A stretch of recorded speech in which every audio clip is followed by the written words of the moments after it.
আসসালামু আলাইকুম। নতুন আরও একটা রেসিপি নিয়ে আপনাদের সামনে হাজির হয়েছে। আমার আজকের রেসিপি বিফ বিরিয়ানি, গরুর মাংসের বিরিয়ানি। খুব সহজেই বাসায় থাকা জিনিস দিয়ে আমি আজকে আপনাদের দেখাবো।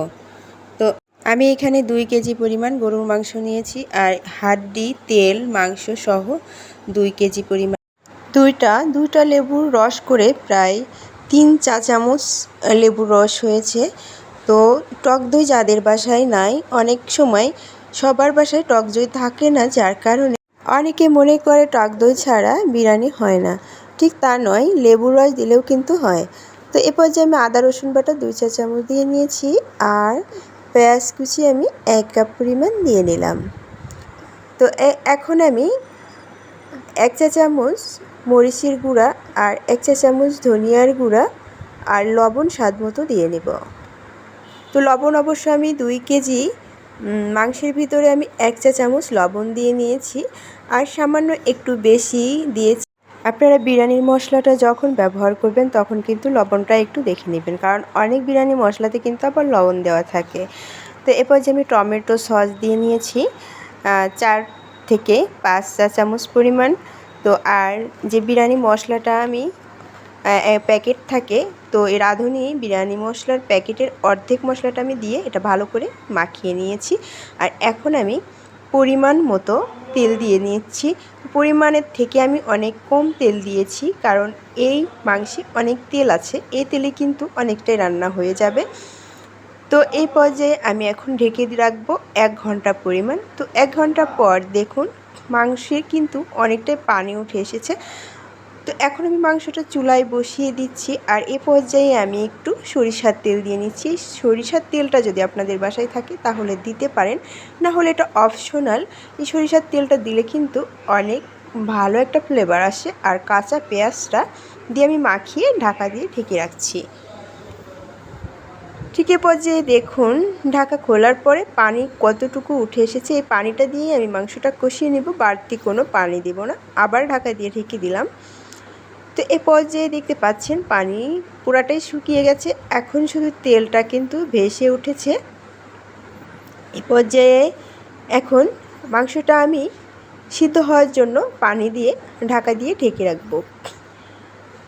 অবশ্যই বেশি পানি দেওয়া যাবে না। এই যে এখন আমি ঢাকা দিয়ে ঢেকে দিয়েছি, আর এদিকে আমি পোলাওটা রান্না করে নেব। তো এ পর্যায়ে আমি সামান্য পরিমাণ তেল দিয়ে তেলে আমি 2-3 চা চামচ ঘি দিয়ে নিলাম। ঘিটা দিলে কিন্তু পোলাওয়ের আলাদা একটা ফ্লেভার আসে, ঘিটা অবশ্যই দেওয়ার চেষ্টা করবেন। তো এখন আমি 5-6টা কাঁচামরিচ দিয়ে দিলাম, পোলাওয়ের চালটাও দিয়ে দিলাম। পোলাওয়ের চালটা অবশ্যই ধুয়ে ভালো মতো পানি ঝরিয়ে নিয়েছি অনেকক্ষণ, প্রায় আধা ঘন্টা আমি পানি ঝরানোর জন্য রেখে দিয়েছিলাম। তো পানিটা ভালো করে ঝরে গেছে। এই পর্যায়ে আমি ভালো করে চালটা ভেজে নিচ্ছি। পোলাও রান্নার ভিতরে কিন্তু চাল ভাজা যত ভালো হবে পোলাওটা কিন্তু ততই ভালো হবে।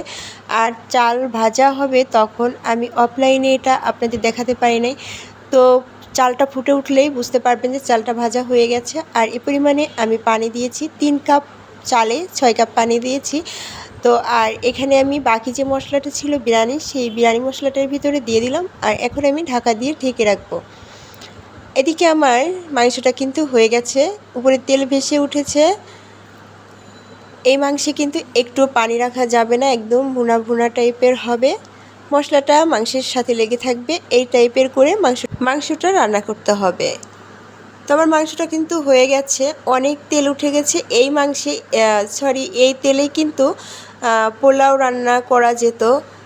তো অনেক আপনাদের যদি এভাবে তেল ভেসে ওঠে অনেকটা তেল ঢেলে রেখে দিতে পারেন। তো রান্না হয়ে গেছে মাংস, আর এদিকে পোলাও হয়নি এখনও, পোলাওটা ফোটেনি। তো আবার একটু ঢেকে দিব। তো এই পর্যায়ে দেখুন পোলাওটা কিন্তু হয়ে গেছে, দেখেই বোঝা যাচ্ছে কতটা ঝরঝরা হয়েছে পোলাওটা। তো পোলাওটা অবশ্য আমি নিচ উপর করে দিয়েছিলাম। তো এখন আমি অর্ধেক পোলাওটা আমি উঠিয়ে রাখবো, আর অর্ধেক পাতিলে রেখে এখন মাংসটার ভিতরে দিয়ে দিব। দেখুন খুব সহজেই কিন্তু আমি বাসায় থাকা জিনিস দিয়েই বিরিয়ানিটা রান্না করছি। তো এ পর্যায়ে আমি সবগুলো পোলাও উঠাবো না, অর্ধেক উঠার পর অর্ধেক রেখে দিব। শেষ পর্যন্ত অবশ্যই সাথে থাকবেন, না হলে কিন্তু বুঝতে পারবেন না। তো আমি অর্ধেক পোলাও উঠিয়ে নিয়েছি আর এখন পেঁয়াজ বেরেস্তা আবার একটু এই পোলাওয়ের উপরে দিলাম আর গুঁড়া দুধ। আমি কিন্তু কোনো দুধ ব্যবহার করি নাই। আমি তখনই বলেছি যে আমি কিন্তু বাসায় থাকা জিনিস দিয়ে বিরিয়ানিটা রান্না করছি। আমি এখন সামান্য গুঁড়া দুধ ছিটিয়ে দিচ্ছি আর পেঁয়াজ বেরেস্তাটা আর চিনি যদি আপনারা খান তাহলে সামান্য পরিমাণ চিনি এর উপরে ছিটিয়ে দিবেন। তো এ পর্যায়ে আমি যে মাংসটা এই উপরে সুন্দর করে দিয়ে দিব এক পাট। এভাবে এক পাট মাংসটা দিয়ে এখন আবার পোলাও যেগুলো অর্ধেক উঠিয়ে রেখেছিলাম সেই পোলাওটা দিয়ে দিলাম উপরে, আর সামান্য কিছু মাংস রেখে দিয়েছিলাম সেই মাংস সামান্য কিছু উপরে দিয়ে দিচ্ছি। দিয়ে এখন আবার আমি পেঁয়াজ বেরেস্তা দিয়ে দিব এর উপরে আর গুঁড়া দুধটা সুন্দর করে উপরে দিয়ে দিব। আমি 10 টাকার এক প্যাকেট গুঁড়া দুধ কিনেছি আর সেই গুঁড়া দুধটাই আমি এর ভিতরে এইভাবে গুঁড়াটা ছিটিয়ে দিচ্ছি। এটা কিন্তু ভালো একটা ফ্লেভার আসে, খেতেও অনেক মজা লাগে। তো আমি এখন পেঁয়াজ বেরেস্তা দিয়ে দিয়েছি। এখন আমি 5 মিনিট ঢাকা দিয়ে একটু ঢেকে রাখবো। 5 মিনিট ঢেকে রাখার পরে এই যে দেখুন, এখন আমি এই বিরিয়ানিটা সুন্দর করে উল্টিয়ে নিচ থেকে উল্টিয়ে উপরের দিকে নেব, সুন্দর করে নিচ উপর করে নিব। এভাবে নিয়ে আবার কিন্তু ঢাকা দিয়ে ঢেকে রাখতে হবে। তো দেখতে পাচ্ছেন কত সহজেই কিন্তু বাসায় থাকা জিনিস দিয়ে বিরিয়ানিটা রান্না করলাম। তো আপনারাও এভাবে যদি একটু ট্রাই করেন অবশ্যই কিন্তু অনেক অনেক ভালো লাগবে। তো এই রান্নাটা কিন্তু অনেক মজা হয়েছিল, আপনারাও এভাবে ট্রাই করে দেখবেন।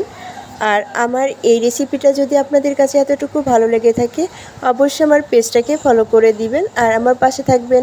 আর ইউটিউব চ্যানেল থেকে যদি দেখে থাকেন তাহলে অবশ্যই আমার চ্যানেলটা সাবস্ক্রাইব করে আমার পাশে থাকবেন। আর সবাই অনেক অনেক বেশি ভালো থাকবেন। আজ এ পর্যন্তই, আল্লাহ হাফেজ।